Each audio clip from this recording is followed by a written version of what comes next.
Hey, good morning, church. A quick thought from today's one-year Bible reading in the Old Testament portion.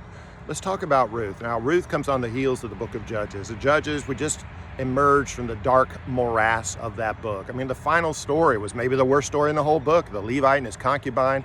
The Levite cut his concubine into 12 pieces and FedExed it all around Israel to raise the alarm. I mean, it's just one ugly, horrible story after another, illustrating the depths of depravity of human sinfulness. But here, the story of Ruth takes place during the time of the Judges, right? So while all these awful, terrible national events are going on, people are still living their lives. And there are individuals who are like little lights of hope in the midst of the darkness of Judges. You have Naomi, and even though she has great bitterness come into her life and grief, she's still faithful to God. You have Ruth. She's not an Israelite. She was raised in Moab. They worship the false god Chemosh. There are all kinds of awful worship, but she adopts the faith of her mother-in-law, Naomi, the one true faith in the one true God.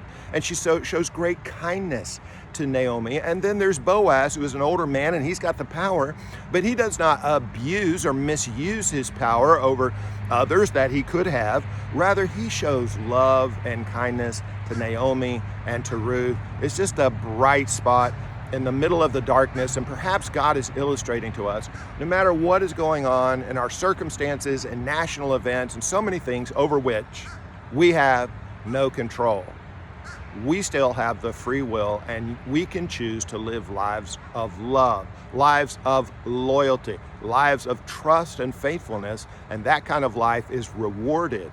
As we see in Ruth chapter 4, the reward, all the rewards of the child, and she's in the ancestry of David, which means she's in the ancestry of Jesus Christ. What great rewards God has for those who remain faithful to him in dark and difficult circumstances.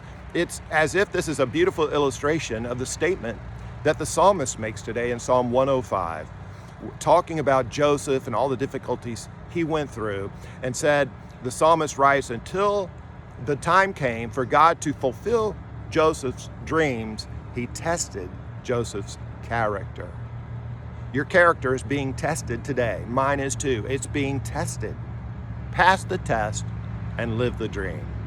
My fellow dreamers, God loves you, and so do I.